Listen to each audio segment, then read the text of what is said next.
Buenas noches con todos y con todas. ¿Me confirman que me pueden escuchar, por favor, sea por chat o por audio? ¿Y se escucha? Sí se escuchan, muy bien. Ya, perfecto. Muchísimas gracias por confirmarme que se me escucha.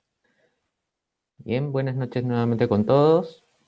Es un gusto para mí poder saludarlos nuevamente.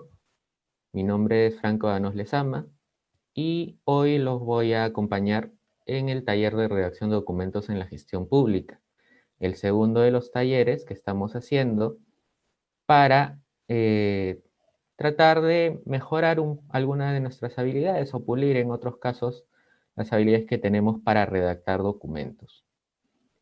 Recordemos que el día lunes tuvimos una primera sesión en la cual desarrollamos una serie de aspectos de la redacción jurídica a grosso modo, porque la sesión tenía un tiempo limitado, evidentemente no podíamos entrar a tanto detalle, pero pudimos abarcar bastantes aspectos importantes de la redacción general, como también de la redacción jurídica en particular.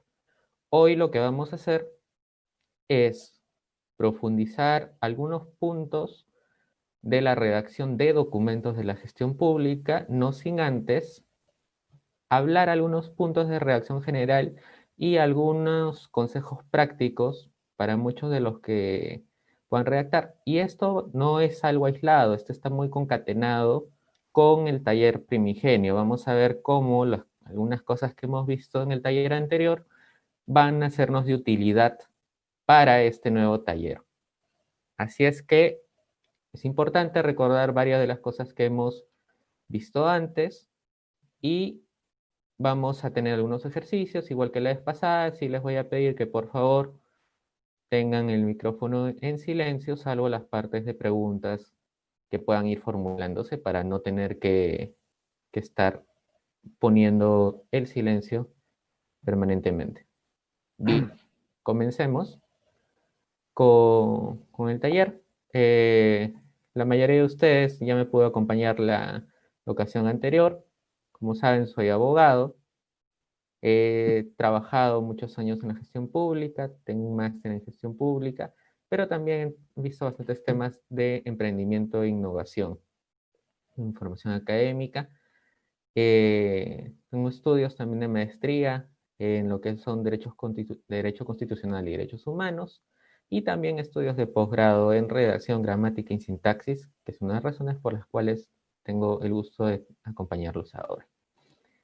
Trabajaba en distintas entidades del sector público y privado, que justamente eso sumado al aprendizaje académico me permite a ustedes trasladarles algunos aspectos que dentro de la experiencia uno va viendo y que pueden ser oportunidades de mejora para cada uno de nosotros, porque recordemos que la redacción es un proceso largo y es permanente. No hay un punto en que uno diga, bueno, yo ya lo sé todo en redacción, porque nuestro idioma es muy amplio. Bueno, la estructura del taller, vamos a ver algunas normativas de la RAE, vamos a ver algunos documentos de la gestión pública y luego algunos consejos prácticos. Y vamos a comenzar con normativa de la RAE. En la sesión anterior, como podrán ustedes recordar, mencionábamos el tema del queísmo. Y les prometí que hoy lo íbamos a abordar.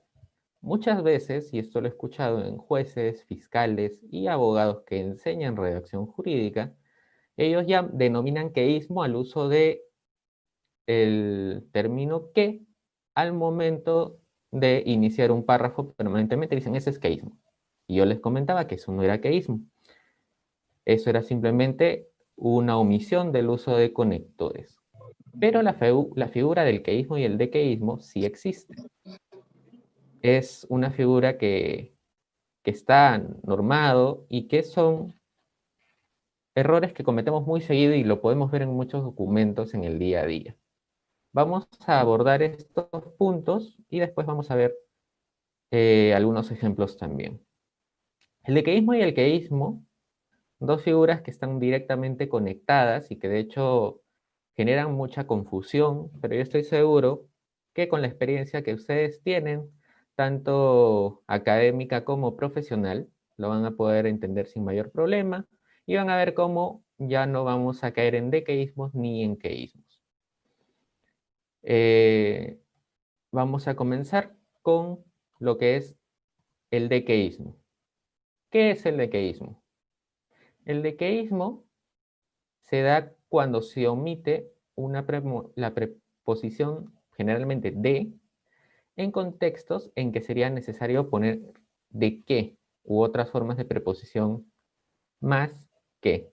Ahora, yo sé que esto puede sonar bien confuso, pero cuando lo veamos en un ejemplo van a ver cómo se nos aclara muchísimo el panorama. Vamos a poner un par de ejemplos muy claritos de dequeísmo. Y por favor recuerden no efectuar anotaciones en la pantalla porque todos las podemos ver. Lo convencí que.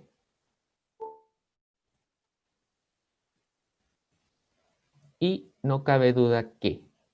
Son dos ejemplos que vamos a utilizar.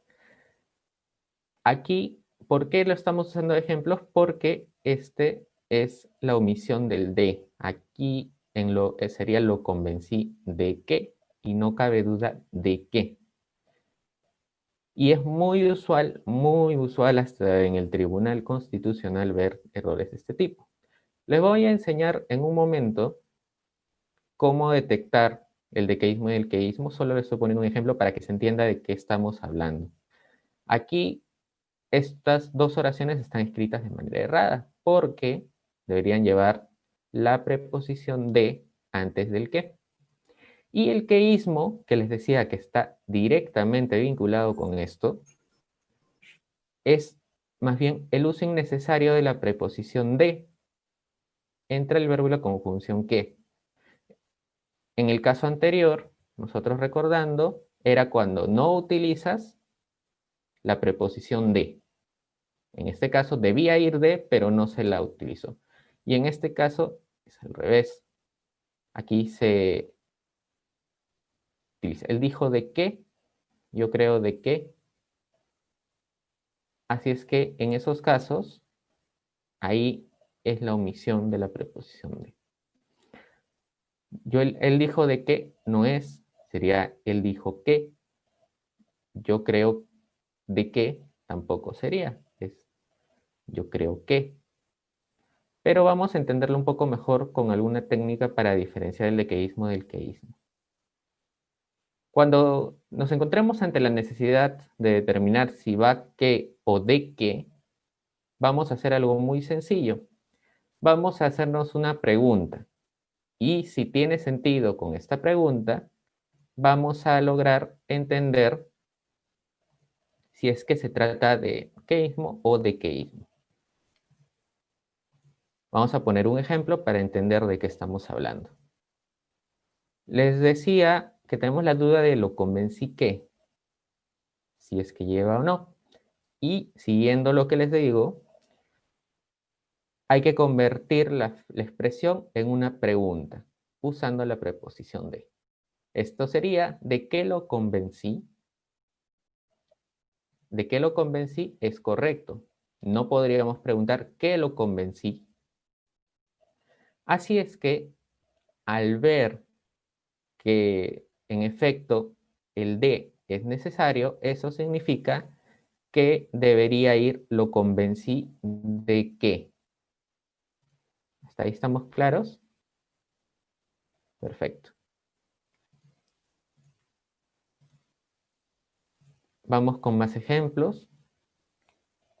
Veíamos hace un rato, no cabe duda que ese es muy usual, muy usado, la expresión no cabe duda que el impugnante o cosas por el estilo.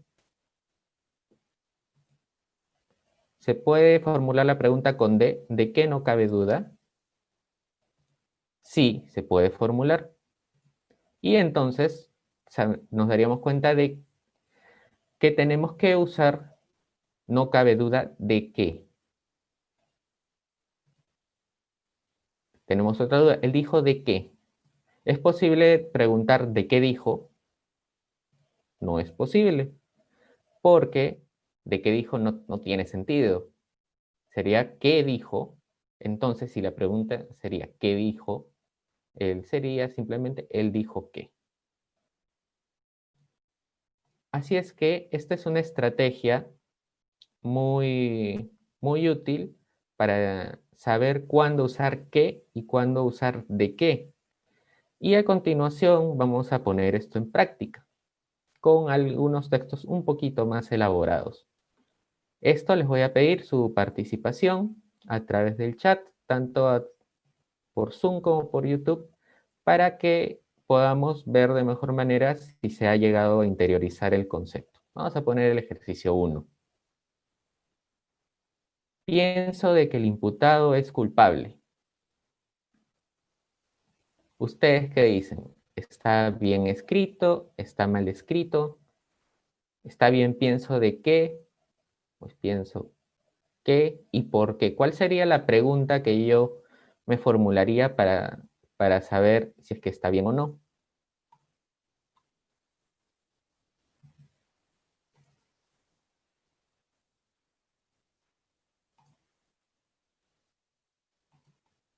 Vamos a formularnos la pregunta. ¿De qué pienso? ¿Tiene sentido? Obviamente no. Sería ¿qué pienso? La pregunta.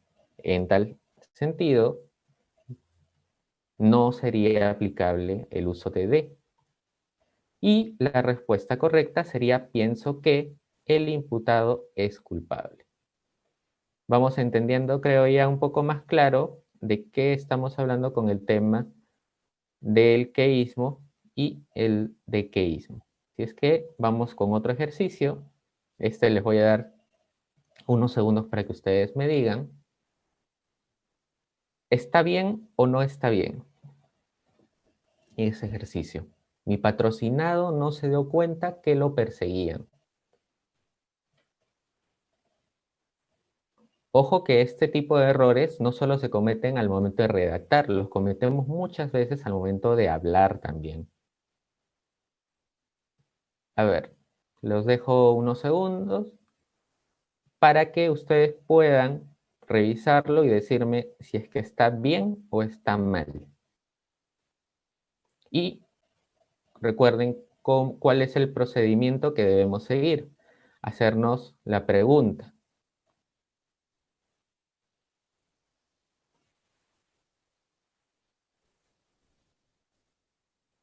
Bien, como algunos ya han podido colocar ahí en el chat, vamos a hacernos la pregunta. ¿De qué no se dio cuenta? ¿Tiene sentido? Sí, tiene sentido. No podríamos decir que no se dio cuenta. Así es que es válido el uso de en este caso. Mi patrocinado no se dio cuenta de que lo perseguían. Este es un error muy frecuente, muy clásico en los documentos del sector público, en los documentos del sector privado, en sentencias, en resoluciones, en todos lados. Así es que, por favor, entender que en ciertos casos va qué y en otros casos va de qué. Pero de ninguna manera es lo mismo. Esto es el queísmo y el dequeísmo, del cual les había mencionado el otro día y que ahora ustedes ya tienen más en claro, y cuando tengan esta duda, ya saben que pueden usar la estrategia de formularlo como pregunta. Si tiene sentido con de, pues seguimos. Si no tiene sentido con de, quitamos la de. Hay otro tema que es muy importante, que también es netamente de redacción general, es el tema de la concordancia. La concordancia es algo que nosotros instintivamente hemos ido desarrollando con el tiempo, pero se ve en los documentos que errores frecuentes respecto a la concordancia. Y tenemos dos tipos de concordancia, la concordancia nominal y la concordancia verbal. Vamos a ver cada uno de ellos y vamos a poner algunos ejemplos para entender más a detalle de qué estamos hablando. La concordancia nominal no es muy complicado, es algo que creo que todos tenemos en claro.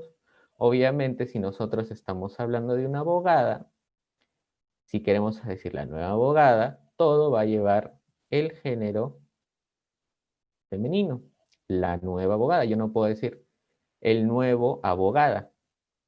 Es súper sencillo. Algunos incluso dirán, pero ¿por qué estamos viendo esto si todos somos aquí profesionales y nadie se equivoca en esto? Es importante entender desde el punto de vista teórico el por qué estamos hablando, porque a la hora de que redactamos documentos vemos muchos errores al respecto. No obviamente así de evidentes, pero sí muchos errores que terminan perjudicando el texto que nosotros elaboramos.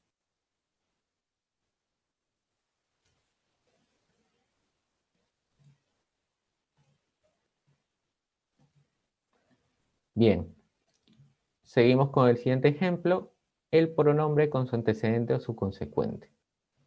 Les di tu teléfono a los chicos. ¿Por qué es les? Porque son chicos. Muchos casos, aquí se comete el error que le ponen, le di tu teléfono a los chicos. Ese es un error clásico muy usual y que a veces nosotros ni lo percibimos, pero es importante saber que siempre tiene que haber una concordancia entre el pronombre y su antecedente. A tus testigos los vi ayer. Obviamente hay una concordancia entre testigos y los. Y por otro lado, cuando hablamos de atributos, sea con el predicativo o con el participio del verbo, también tiene que haber una concordancia. Mi hijo es un santo. No podemos decir mi hijo es una santo, mi hijo es un santo. Ella se encontraba casada. Igual, vemos, no es muy complicado el tema de la concordancia nominal, al menos aparentemente. Cuando uno lo lleva en algunos ejercicios, sobre todo en el tema de cantidad, se cometen muchos errores. Y después tenemos la concordancia verbal, que es la coincidencia de número y persona entre el verbo y su sujeto. Esos cantan muy bien, ellos roban todos los días. Son dos ejemplos muy sencillos, muy fáciles de entender para ver qué estamos hablando. Pero ahora vamos a aplicar esto, que yo sé que ustedes lo tienen clarísimo, no hay ningún problema, así es que les dejo este ejercicio para que ustedes me digan si está bien o no, y si no está bien, qué cosa es lo que se debe corregir. No basta decir está mal, sino qué está mal, o si está bien, decir, bueno, está bien. Y es que tienen 15 segundos para revisarlo y decirme si es que lo consideran que está bien, está mal, y si está mal, qué es lo que podría mejorarse en este texto. Ya vemos que el tema de la concordancia ya no es tan sencillo. Nos hace dudar un poco saber si está bien o no. A ver, algunos segundos más para que lo piensen, lo mediten bien, se den cuenta de si hay error o no. Por ahora estoy viendo muchos comentarios que nos llevan a que estaría bien. Hay otros que han empezado a indicar que no está bien. Vamos a develar el misterio. Muchas gracias por participar, por supuesto. Y la respuesta es que no está bien. Como algunos lo habían detectado en el chat, la respuesta correcta es que no son gratuitas, porque en la primera oración nosotros estamos hablando de la educación universitaria y técnica. Estamos hablando de dos aspectos. Así es que es un plural. No puedo decir no es, sería no son gratuitas. Este tipo de oraciones son las que justamente me han llevado a mí a plantearles este tema de concordancia. Cuando uno lo ve en ejercicios a nivel teórico, dice, bueno, pero eso, ¿quién se va a equivocar? Suele pasar. y es importante ahí estar atentos y ver justamente que este tema de concordancia es muy importante porque podemos caer en error. Así es que no se preocupen quienes han considerado que está bien. De hecho, es muy usual. Probablemente si esto le ponen a muchas personas para que lo detecten, muchos se habrían equivocado. Estamos aquí para aprender. Vamos a poner un ejercicio más sobre concordancia. No, rápidamente, igual unos cuantos segundos para ustedes, para que puedan decirme si está bien, está mal, y si está mal, ¿qué es lo que está mal?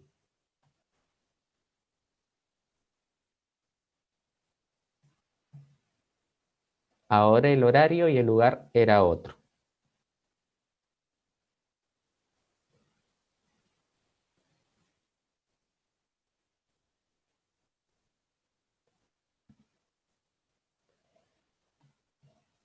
Bien, ¿cómo han podido algunos detectar? En este caso, también la oración está errada, porque estamos hablando nuevamente de un plural. Ahora el horario y el lugar, estamos hablando de un plural, eran otros. Así es que aquí también estamos viendo como un tema de concordancia que a veces puede pasársenos, termina siendo importante para darle el sentido que uno quiere y la corrección que uno quiere plasmar en el texto. Esto, aquí tienen otro ejercicio más para que ustedes me digan qué les parece, si está bien, está mal o está muy mal y qué es lo que está mal.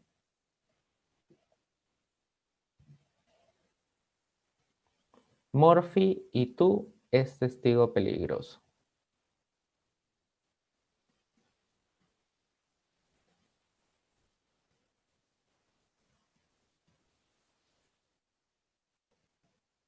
Vamos a resolverlo. Como algunos de ustedes también ya han podido acertar, los veo muy, muy atentos y los felicito y les agradezco también ello, porque nos permite interactuar un poco pese a la cantidad de personas que podamos ser.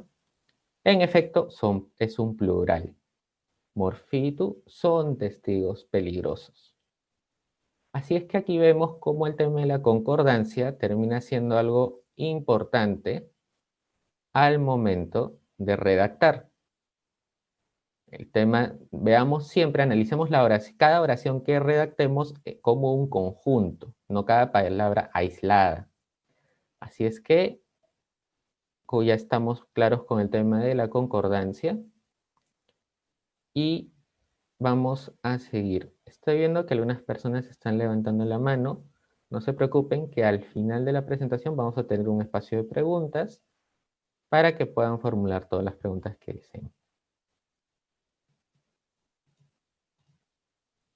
Bien, ya hemos visto dos aspectos importantes de la redacción general que nos van a ser muy útiles al momento de redactar. Hemos visto el tema del queísmo y el dequeísmo y luego hemos visto el tema de la concordancia. Ahora vamos a aterrizar ya un poco más en los documentos en la gestión pública. Como recordarán, la sesión anterior también pudimos ver algunos temas de redacción general que han sido incluidos para ayudarnos a mejorar algunos temas. De hecho, los temas son muchísimos los que se pueden abarcar. Nos trata de elegir algunos que puedan ser más o menos frecuentes dentro de la redacción jurídica y la redacción del documento en la gestión pública. Es que vemos cómo el tema de la redacción general termina siendo importante para nuestra labor como abogados, como profesionales que trabajan en el sector público, como profesionales que redactan documentos. Esto es algo muy importante y también incluso para quienes se dedican a temas de investigación es algo que es importante. Ahora vamos a hablar más sobre los documentos en la gestión pública sin perjuicio, y esto es muy importante, que se limite estos documentos a que solo la gestión pública, porque cuando uno trabaja en el sector privado, también redacta muchos de los documentos que vamos a hablar ahorita. Así es que, si bien los documentos vamos a basarnos en la gestión pública, hay muchos de estos aspectos que son aplicables a otros ámbitos. Bien, dicho esto, vamos a comenzar con lo que es el estilo institucional. ¿Qué es el estilo institucional? Todas las entidades públicas o privadas tienen un estilo institucional. Lo recomendable, de hecho, es tener un estilo institucional formalmente aprobado. Yo les he puesto aquí un ejemplo del caso de la SUNEDU. La SUNEDU tiene un documento que aprueba una directiva para la elaboración, uso y emisión de documentos oficiales de esa entidad. Muchas de las entidades tienen este tipo de documentos que dan algunas indicaciones sobre cómo se tienen que redactar cada uno de los documentos, llámese oficios, cartas, memorandos, informes, informe técnico legal, etcétera, según el tipo de entidad, hasta los proveídos, e incluso contemplan modelos. Ahí te hablan del espaciado que tiene que haber, si usa espacio simple, espacio y medio, espacio doble, si usa sangría, no se usa sangría, cuál es el margen. Contemplan todo el estilo que debe seguir la institución. Así es que lo primero que yo les diría respecto a los documentos en la gestión pública y de la entidad donde estén es, primero, averigüen cuál es el estilo institucional, porque eso nos marca el punto de inicio al momento de redactar. Si el documento el estilo nos indica algo, hay que seguir ese estilo. ¿Y por qué lo menciono? Número uno, porque después vamos a ver algunos, o un orden tipo de ciertos tipos de documentos, y alguno me puede decir, pero donde trabajo es distinto. Aquí arriba va esto, abajo va aquello. Puede ser, porque ya son temas de estilos y obviamente uno tiene que respetar ese estilo institucional, nos guste o no, si es que está aprobado formalmente. Pero puede darse el caso que algunos me digan, yo trabajo en una municipalidad, por ejemplo, distrital, y aquí no existe ni un estilo institucional ni nada. Bueno, en ese caso cuentan con mayor libertad, pero igual es importante, si ustedes están en una posición de gerentes de área o de toda una entidad, es importante establecer un estilo. Si alguna de las cosas que yo les voy a comentar son distintas en la entidad o empresa en la que ustedes trabajen, no se preocupen, porque ya son temas de estilo. Esto es muy importante recordar. Lo primero que hago al redactar o al ingresar a una entidad, saber, ¿tiene una directiva de estilo institucional de documentos? Sí, no, y lo tiene, ¿cuál es? Y de acuerdo a ese estilo, sacar los documentos. Bien. Los documentos en la gestión pública, y que no se agota aquí en el listado, de hecho, hay muchos más que pueden ser, principalmente los podemos dividir en internos y externos. Internos es porque, como ustedes ya podrán percibir, es para la propia entidad. Le saco un memorando de una dirección a otra dentro de la propia institución, hago un informe dentro de la propia entidad, un proveído, una resolución que tiene efectos netamente internos. Pero también hay documentos externos, que son los que nos comunican con los administrados, sean personas naturales, sean personas jurídicas, que ya pasan a ser una carta, un oficio, o también resoluciones que tienen efectos en terceros y que nosotros como entidades del Estado emitimos. Vamos a hacer una pequeña revisión de estos documentos, de la estructura y de paso también cómo se usa, pero siempre teniendo en cuenta lo que les acabo de decir hace un momento del estilo institucional. Algunas de las cosas que les pueda plantear aquí pueden ser distintos al estilo institucional y en ese caso lo que prime es el estilo institucional. Bien, en la sesión anterior, cuando nosotros hablábamos de los documentos que mayormente se redacta a nivel jurídico, yo les comentaba que todos los documentos, y les mostré el por qué, tienen una estructura única, que pueden ser distintos tipos de documentos, distinto de la persona que los elabora, pero suelen tener una estructura que contiene una introducción, luego está el contenido que te lleva a una conclusión y luego hay una parte accesoria que suele ser la parte de los anexos. Esta misma estructura es la que van a seguir los documentos en la gestión pública. Ya hemos visto en la sesión anterior todo el detalle de qué es la introducción, el contenido, la conclusión y la parte accesoria, así es que no lo voy a repetir hoy para poder ver un poco más sobre los alcances de los documentos en la gestión pública. Pero sí quería recordárselos porque la lógica es la misma. La introducción, el contenido, la conclusión y la parte accesoria. Y de igual manera, la sesión anterior les mencionaba sobre el proceso creativo al momento de elaborar documentos. Hablábamos de 4 etapas, la última que es opcional, de una planificación, elaboración, revisión interna y revisión externa. Así es que estos mismos pasos del proceso creativo se van a aplicar también a los documentos en la gestión pública. Ya hemos desarrollado también qué es cada uno de ellos, así es que no voy a entrar nuevamente para no repetir lo que ya les dije el día lunes. Si es que por ahí alguno no ha podido o no estuvo, se perdió esa parte, no se preocupen, pueden ver el video de YouTube de la sesión anterior, la grabación, y acceder a ello. A ver.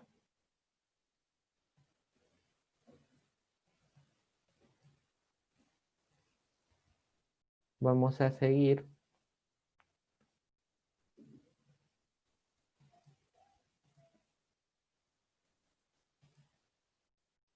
Ahora con la estructura del primero de los documentos que vamos a revisar, que es el memorando. ¿Cuándo usamos un memorando? ¿Alguien me podría dar alguna pista, alguna luz de cuándo normalmente uno usa un memorando? Puede decirlo por chat, puede decirlo ahí. A ver si es que alguien tiene una idea de cuándo usamos el memorando.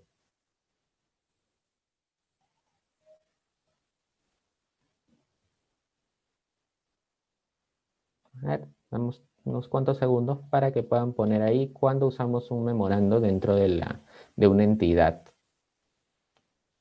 Nos ponen, por ejemplo, algunos de los participantes, cuando son órdenes de un jefe, cuando hay una amonestación, también para felicitaciones, nos indican que es de carácter vertical, cuando nos dirigimos a una instancia inferior, para felicitar, sí, muy bien, para comunicar indicaciones, recomendaciones, instrucciones, disposiciones, muy bien.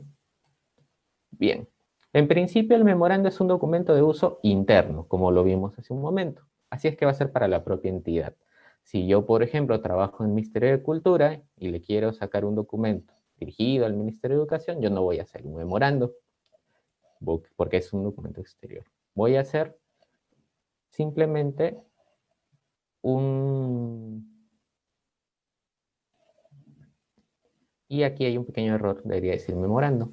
Es donde dice el título. Pero bueno, debería ser el memorando es un documento interno que principalmente un documento de gestión donde uno traslada documentos, brinda indicaciones, informa también. Hay en muchos lados, y esto ojo que es un tema de estilo, se ve el memorando como un documento que como lo indicaron algunos de los participantes, que es de carácter vertical. Es decir, el jefe se lo manda al inferior. El inferior no puede mandar un memorando, sino que ¿qué tiene que mandar el inferior al superior? Un informe. En lo personal, considero que no es correcto esa lectura de cómo se manejan los documentos, porque el documento no debe determinarse por quién lo dirige a quién, sino por el contenido del documento. Si es simplemente un memorando en el cual yo traslado copias simples de un documento, yo no tendría que hacer un informe diciéndole, bueno, te informo, hago todo una estructura de un informe, para eso porque, a mi entender, el informe contiene un análisis, que muchas veces el memorando no lo tiene por qué contener. Pero, como les decía, hay un tema de estilo. Muchas veces las directivas establecen cuándo usar memorando, cuándo usar un informe.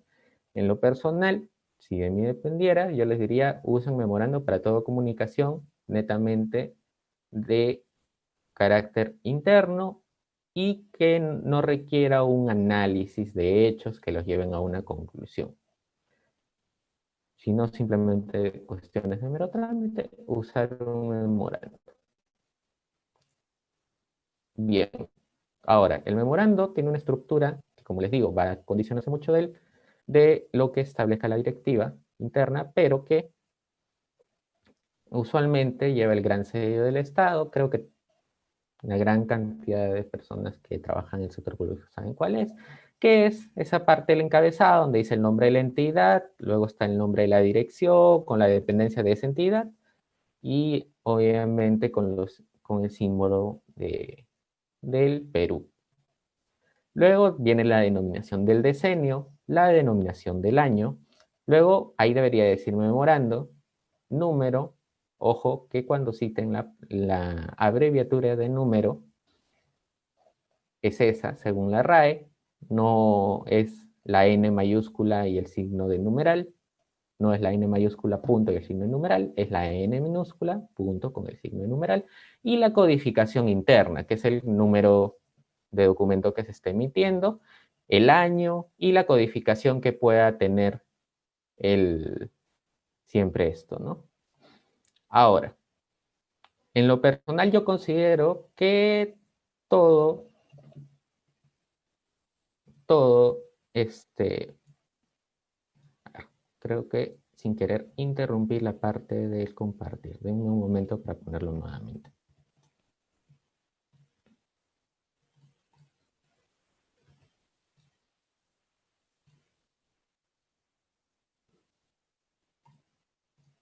Bien.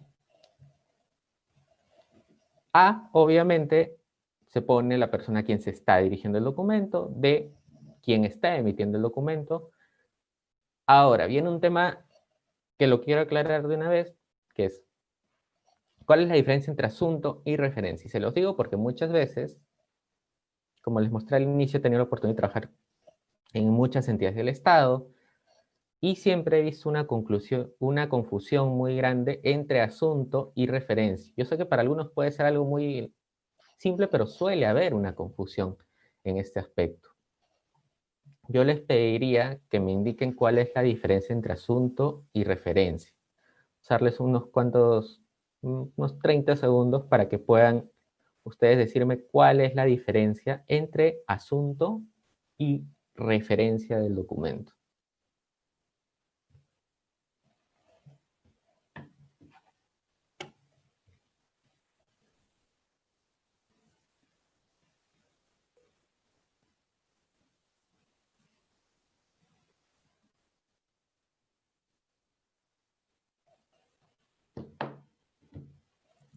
Muy bien.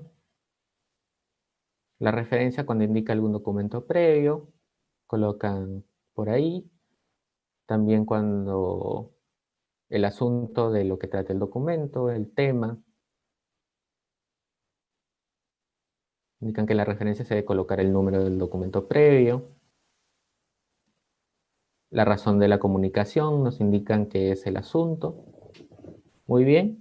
En buena hora que muchos tienen bastante claro más o menos qué son el alcance de cada uno. Y como en efecto han colocado, en la referencia no es lo mismo que el asunto.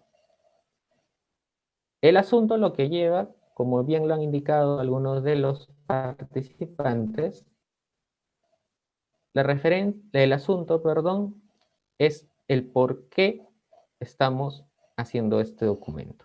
O sea, el asunto podría ser traslado de documentación solicitada mediante expediente número tal, asunto, se emite la opinión legal sobre el expediente número tal, o distintas situaciones que uno pueda abarcar dentro del documento. Eso es el asunto. Así es que, por favor, si apagan su micrófono por ahí que se esté colando un poco el sonido. Ya. Una cosa es el asunto, es el por qué estoy haciendo este documento. Pero otra cosa es la referencia. La referencia, como también lo indicaron algunos de sus compañeros, la referencia, lo que uno coloca es justamente qué da lugar que tú saques este memorando. Te han pedido un documento previamente, te enviaron un memorando pidiéndote algo y tú estás sacando un memorando respondiendo. Entonces, ¿cuál es la referencia? El memorando que vino previamente. Si una dependencia, por ejemplo, una oficina de supervisión requiere una opinión legal por un documento que ingresó de un ciudadano, pondrá en referencia el documento del ciudadano. En asuntos pondrá solicito opinión legal sobre tal tema y cuando responde la oficina de asesoría jurídica, asesoría legal, como se llame, pondrá asunto se conté en asunto, se absuelve consulta jurídica y en referencia el memorando y también el documento primigenio.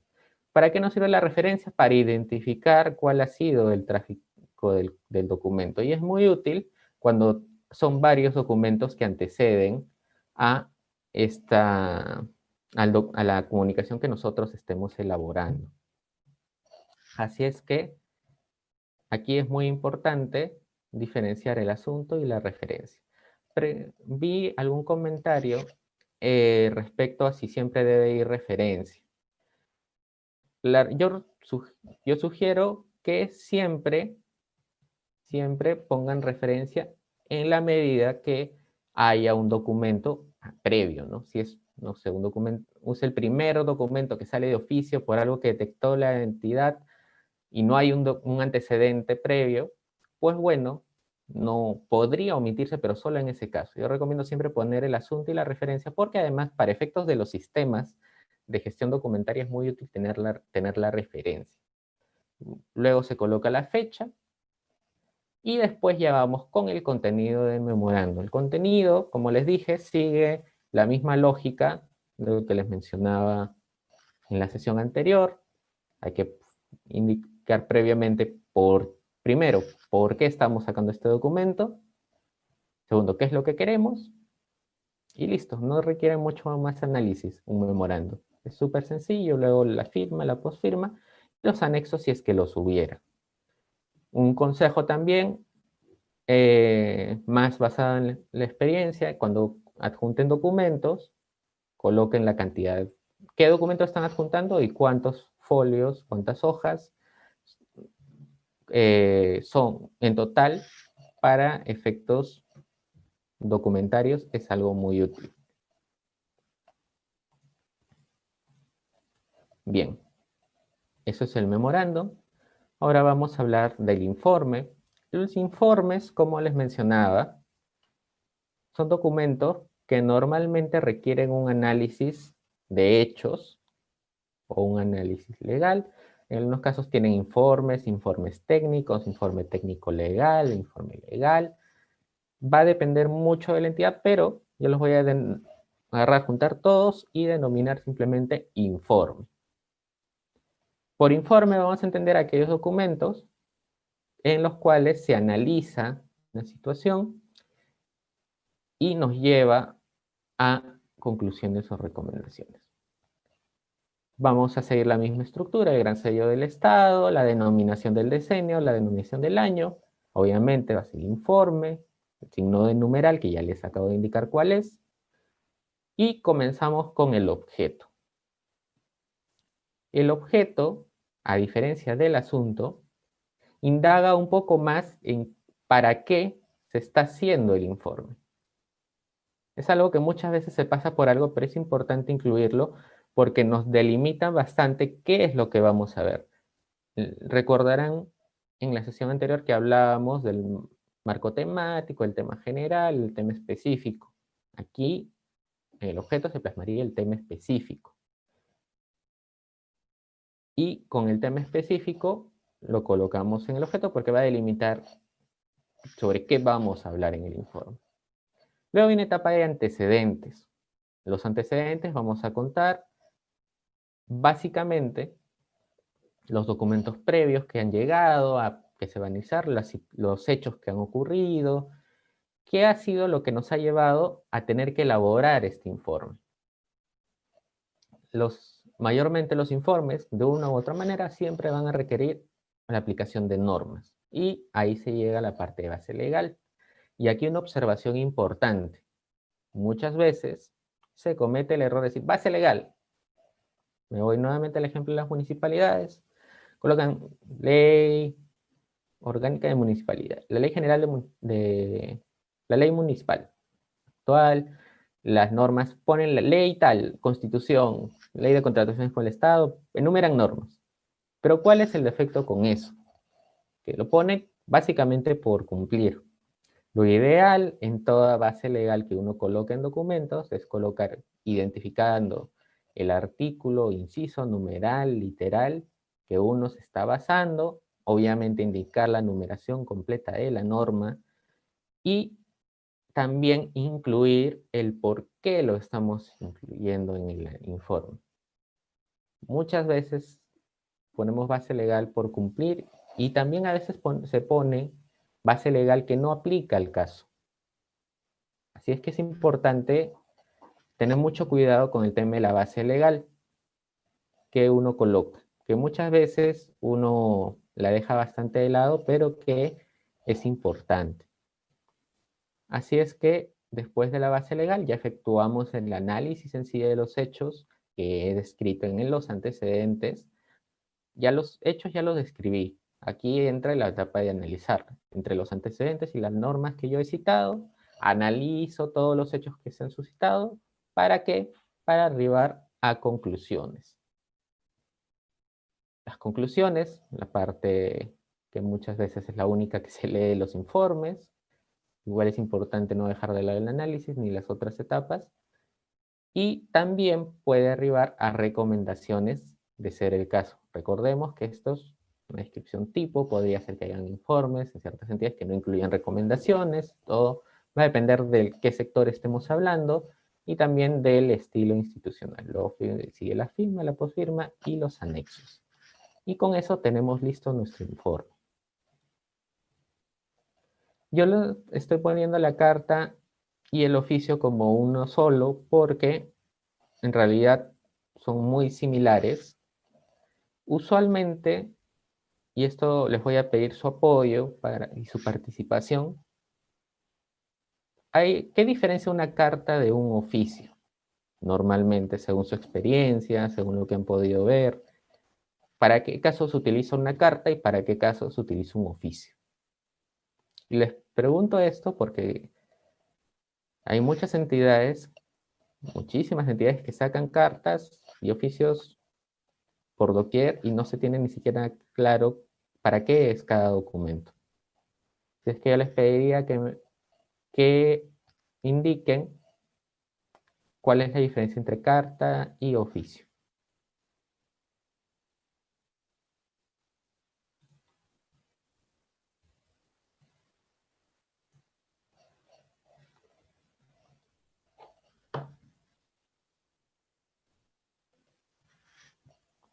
Muy bien.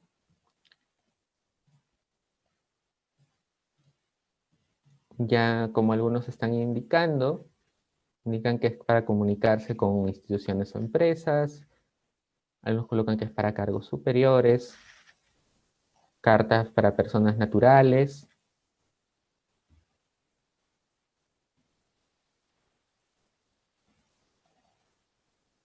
que uno es más formal que otro. Bien. Para responder a la diferencia entre carta y oficio, lo primero y lo que ya les dije, y no me voy a cansar de decirlo, es el tema del estilo.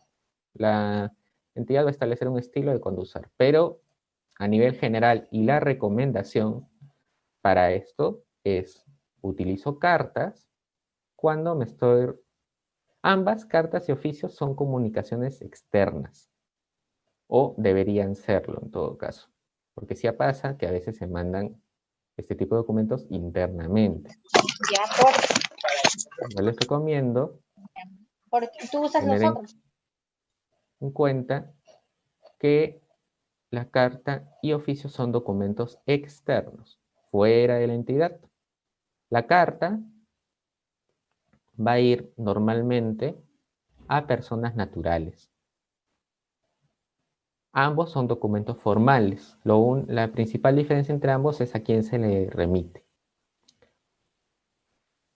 Y también puede ir una carta a personas jurídicas, sí, siempre que esta entidad esté haciendo las de administrado. O sea, es un administrado que está como entidad solicitando algo de nosotros. En esos casos podría ir una carta, sí. Y el oficio se da a nivel interinstitucional. Si el Ministerio de Vivienda necesita algo del Poder Judicial, por ejemplo, mandará un oficio. Así es que esa es la gran diferencia sobre el quién se dirige.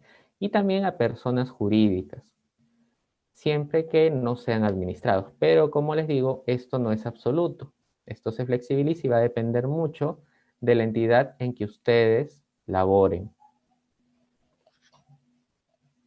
Bien, las cartas y oficio van a tener un señor o señora según el nombre de la persona, o señorita, según el género y la situación de la persona a quien se le dirija, con los nombres y apellidos, el cargo, la entidad en la que pertenece, si perteneciera a una entidad, obviamente el cargo también, la dirección, el clásico presente, y después también volvemos al asunto y la referencia.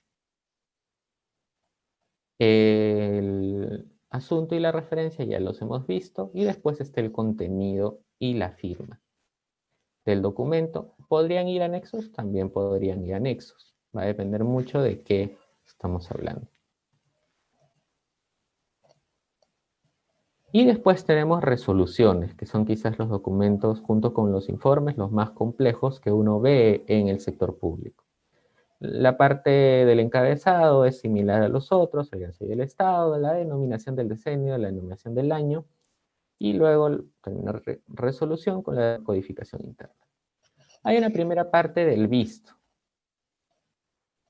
Y aquí comienzo haciendo hincapié en algo. En el visto, ¿qué van en el visto? Van los documentos que uno está teniendo en cuenta al momento de resolver. Quienes laboren en distintas entidades del Estado saben que en el visto va eso. Un error que ocurre muy frecuente en muchas entidades del Estado y pasa y a veces consciente e inconscientemente, pero pasa, que es que en el visto colocan documentos en los cuales no se está sustentando la resolución. Colocan un visto cualquier documento. Así es que lo que yo les recomiendo es coloquen en los vistos solo los documentos que van a analizar. ¿Dónde lo van a analizar? En los considerandos. En los considerandos van a hacer un análisis de los documentos. Sí, ya. En los considerandos van a hacer un análisis de los documentos que colocan en el visto. Así es que en los considerandos es importante analizar cada uno de los documentos que uno ha mencionado, pero también, mayormente en los considerandos, se menciona la normativa. Aquí dos consejos muy importantes. Aquí voy a repetir algo que ya les mencioné hace un momento. Número 1, cuando citen normas, especifiquen cuál es exactamente la norma que están mencionando. No basta decir que según la Constitución Política del Perú, toda persona tiene acceso a la educación. No, mencionen cuál es el artículo, cuál es el numeral o el literal, de ser el caso, mencionen toda la norma. Y siempre de mayor jerarquía a menor jerarquía. No pueden comenzar mencionando una ordenanza, luego irse a un decreto ley, y luego irse a la Constitución, y luego irse a la Convención Interamericana de los Derechos Humanos. Y siempre tiene que haber un orden. Si van a comenzar describiendo las normas que sustentan lo que van a resolver, que sea de norma de mayor jerarquía a la de menor jerarquía y siempre especificando. Este error de poner normas genéricas lo he visto muchísimas veces en muchas entidades y es algo que no puede ir. Así es que muy atentos con eso. Luego, en base a los considerandos, se toma una decisión que se plasma en la parte resolutiva.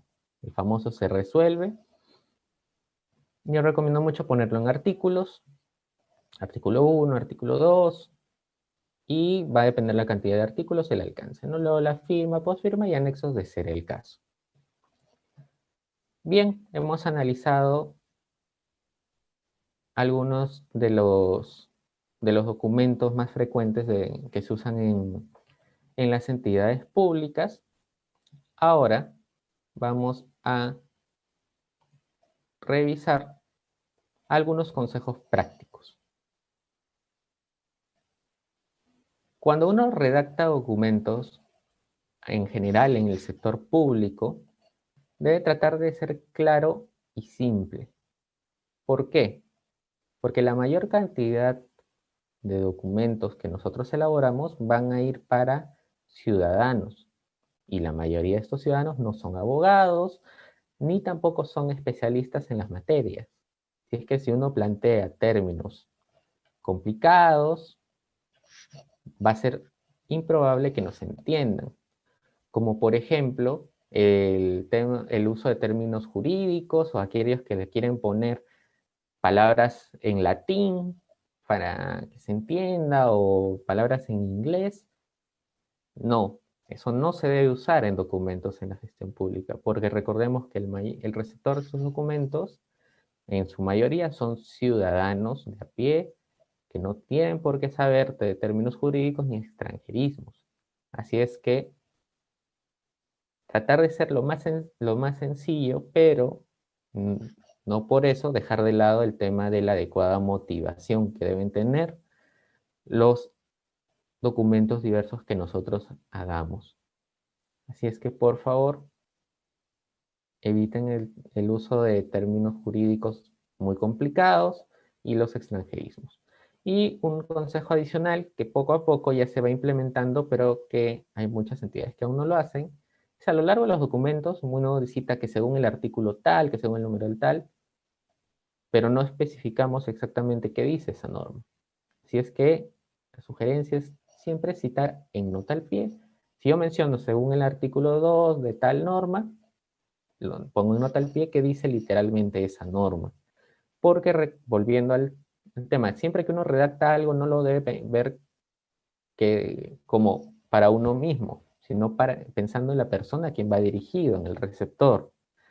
Si esta persona, que además podría no ser abogado y todo, va a tener que revisar, buscar en internet y toda la norma y por ahí encuentra una norma derogada o algo, va a ser bien complicado. Así es que pongan la norma en nota al pie para que sea más entendible el documento si es que se citan normas. Bien.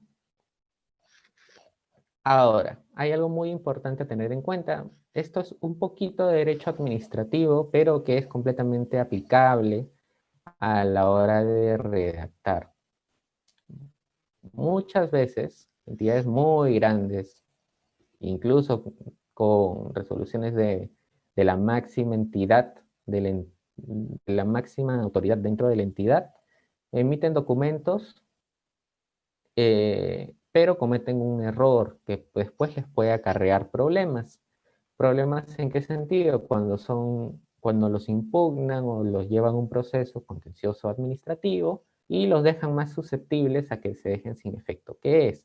El tema de la motivación. Muchas veces en las resoluciones, informes que uno emite, sobre todo en las resoluciones, uno se basa en documentos previos, opiniones de asesoría jurídica, informes del área especializada, etcétera, etcétera. En esos casos en los que uno toma como órgano de la gestión pública una decisión resolutiva y se basa en informes, opiniones, en memorandos o como haya venido esa información y lo pone dentro de los vistos, que es lo que debería hacer, tiene que cumplir con adjuntarlos al momento de notificarle al administrado. ¿Qué es lo que suele pasar? Que se citan muchos documentos a lo largo del desarrollo, pero no se adjuntan. Y al no adjuntarlos, nosotros podemos caer en un vicio de motivación o podemos generar alguna contingencia para la propia entidad. Así es que, recuerden, según el propio tubo de la ley 27.444, los documentos en que uno se basa al momento de hacer el acto administrativo deben adjuntarse para que no lo dejen de tener en cuenta. Y hay otro aspecto, dentro de otros, pero hay un aspecto muy vinculado con el tema de la redacción. Algo muy común que nos lleva a lo que les mencionaba en la sesión anterior respecto de los modelos. Muchas veces, ante un caso similar, agarramos un modelo estándar, lo metemos ahí y simplemente le cambiamos los nombres y ya. ¿Cuál es el problema con eso? Que no son admitibles la exposición de fórmulas generales o que donde no hay fundamentación del caso en concreto, o que son tan complicadas de leer o que no permiten darle claridad a la decisión. Esto, ojo, perjudica al documento. Hay muchos documentos que terminan reflejando esta frase, o sea, no dicen ni sí ni no, sino todo lo contrario. O sea, es decir, ¿qué dicen? No dicen nada. O sea, son argumentos que no te dicen nada, pero tienen una parte resolutiva que llega a una conclusión, pero no te dice cuáles son las premisas de esa decisión. Aquí hay un tema ya de obligación legal de motivar bien los documentos. Y eso es parte de una redacción que uno debe incorporar específicamente al caso en concreto. Como les dije el otro día, ustedes pueden usar modelos, pero siempre tienen que analizar el caso en particular antes de pronunciarse, ¿no? Lo que no puede pasar de ninguna manera es que utilicen fórmulas generales para todo y después no aterrizan las razones de su decisión al caso en concreto.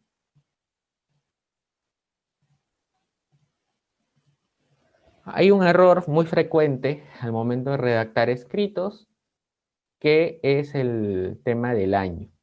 Eso es algo muy chiquito, pero es algo muy importante, que cuando uno coloca la denominación de los años, en este año 2020, que tenemos como el año de la universalización de la salud, cuando uno lo escribe dentro de los documentos, hay gente que lo pone en mayúscula, solo pone en mayúscula la A de año, pero aquí viene un aspecto importante, que es que en los documentos uno debe colocar la denominación del año tal cual como lo indica la norma que lo aprobó. En este caso se tiene que escribir literalmente como está aquí. Si es que no hay un tema de no, lo pongo en mayúsculas porque se ve más bonito, lo pongo así, no, se tiene que poner literalmente como va. Bien, con eso concluyen los puntos que yo quería mencionarles sobre el tema de redacción de documentos en la gestión pública para cumplir el horario que nos hemos planteado. He tratado de resumirlo de la mejor manera posible. Obviamente, ya en otro tipo de actividades se puede profundizar un poco más en el análisis de cada documento, analizar otros documentos de cómo salen en las entidades y a partir de ahí ver los errores, pero con lo que les he planteado, más creo que tenemos varias ideas con las cuales podemos elaborar nuestros documentos. A continuación, vamos a destinar 5 minutos muy pequeños a hablarles muy rápidamente, a resolver algunas de las dudas frecuentes que me indicaron los del equipo de Paideia, que habían surgido a raíz de la información que compartimos sobre el diplomado de redacción general y jurídica.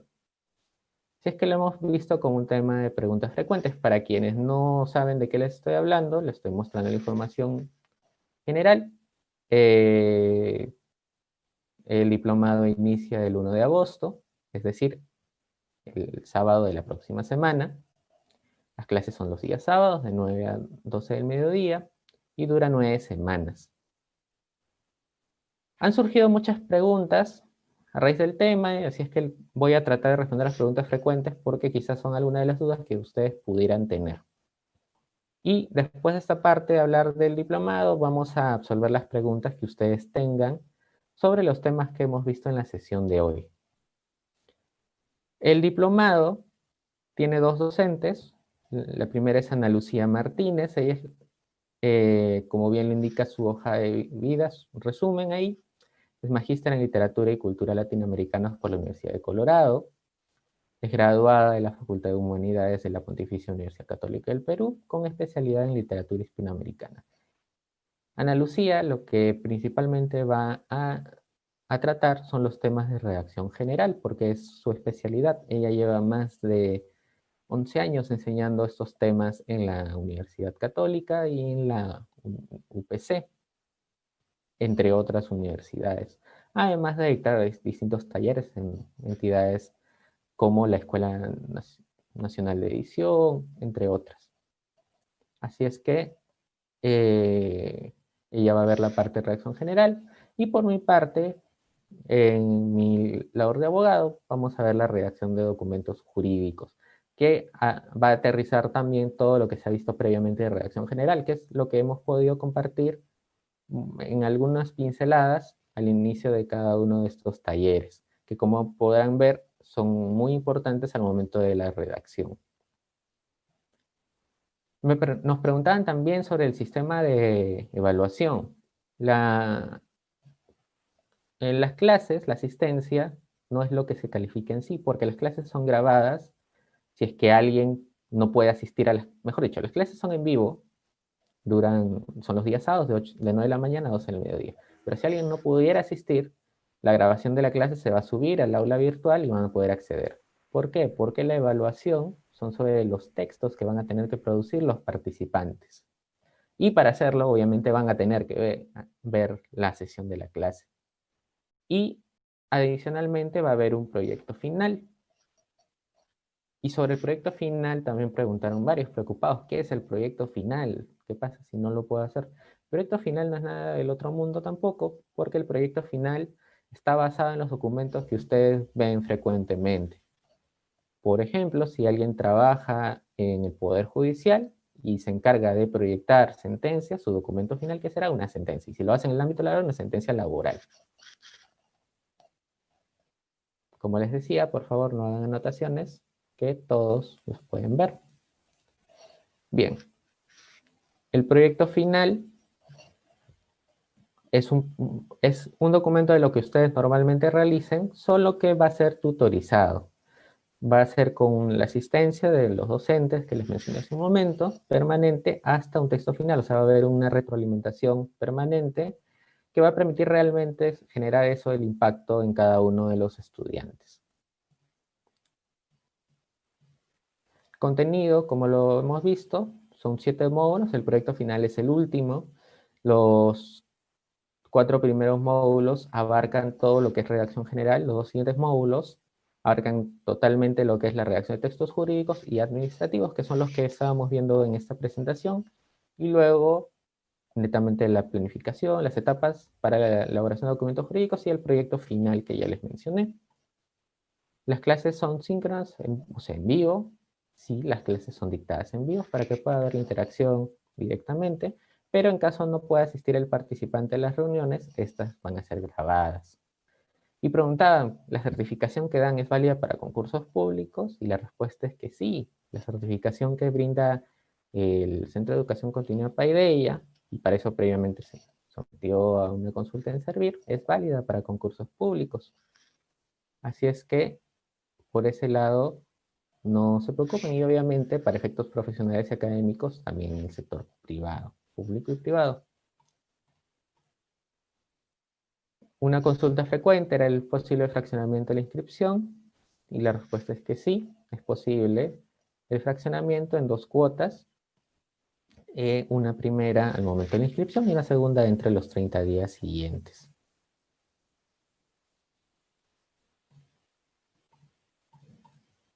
¿Y existe alguna oferta o promoción? Preguntaron. Y la respuesta es que sí. Actualmente para los participantes de estos talleres tenemos 2 ofertas. Una, la individual, que es el 20% de descuento. Recordemos que la tarifa general es de 400 soles, por lo que solo pagarían 320, que como les indiqué antes puede ser fraccionado en 2. Y la corporativa, que actualmente tenemos 3x2, es decir, pagan 800 soles y participan 3 personas, algo que resulta en monto por prorrateado. Así es que con eso termina el cherry comercial también al Centro de Educación Continua Paideia y el diplomado. Yo les agradezco mucho por su atención durante este tiempo. Así es que quedo a su disposición para las consultas que quieran hacer sobre lo que hemos visto hoy en el taller. Quiero saber si tienen alguna consulta, pueden decirla verbalmente, pueden escribirla en el chat, como les parezca de mejor manera a ustedes. Y después de las consultas voy a mencionarles 2 temas muy pequeños sobre la certificación. Si es que, no sé si tienen alguna consulta, pueden ponerla en el chat.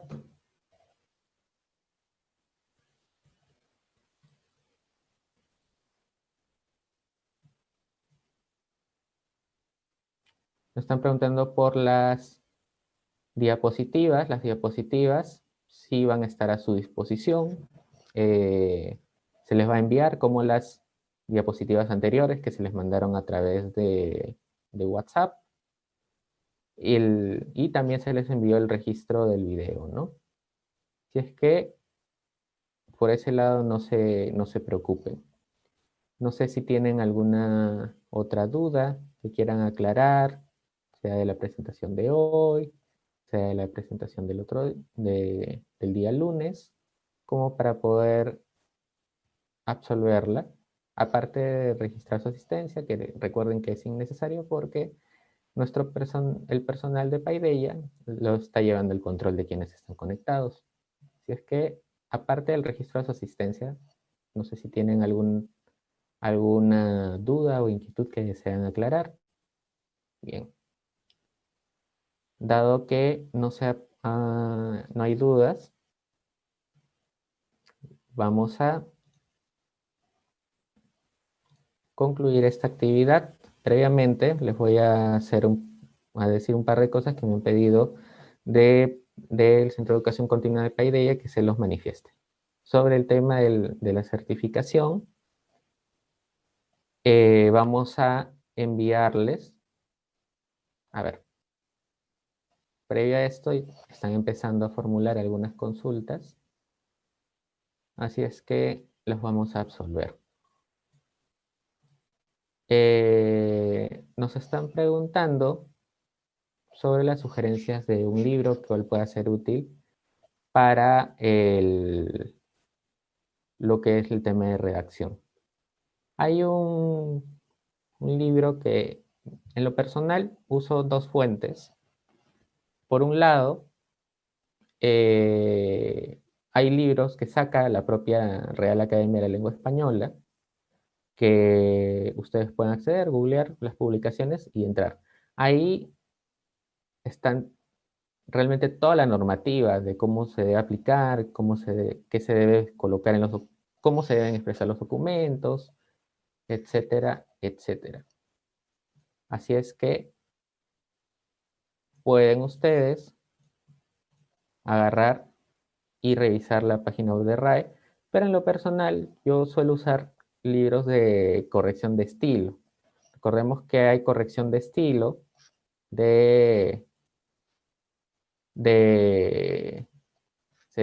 son personas que obviamente se dedican a este tipo de labores, y a ello justamente la recomendación del libro es uso el cuaderno de estilo de Úrsula Vélez Moro, que es algo que contiene muchas preguntas y respuestas para distintos temas de redacción. Así es que con eso observamos la consulta, y después había una consulta adicional.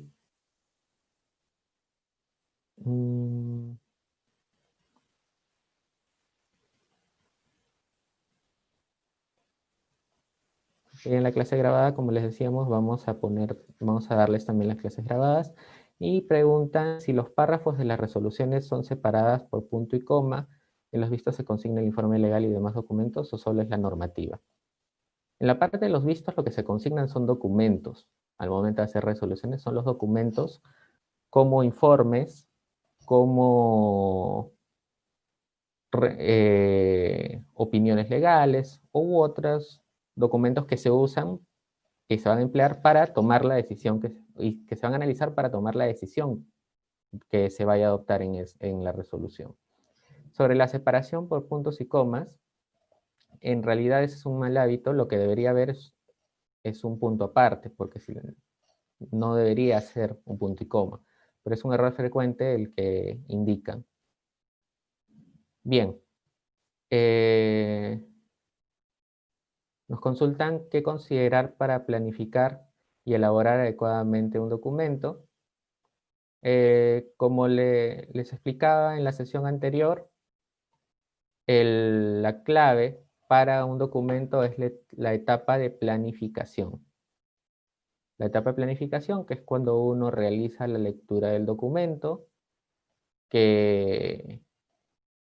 y determina el alcance del documento, de qué va a versar todo, porque de esa base es lo que se sujeta a todo lo demás. Bien, habiendo resuelto todas las inquietudes, vuelvo a lo que les iba a comentar. Por el grupo de WhatsApp se les va a enviar un pequeño registro, porque hay un inconveniente. Varios de los participantes que se han inscrito, no todos, pero varios, han registrado o un correo electrónico no válido, o han registrado por ejemplo, si mi nombre es Franco Renato Danos Lezama, se han inscrito simplemente es como si yo me hubiera inscrito simplemente como Franco, y no coloco mis demás apellidos, por lo que el certificado saldría a nombre simplemente de Franco. Obviamente, ustedes cuando vean ese certificado van a decir, pero no están mis apellidos.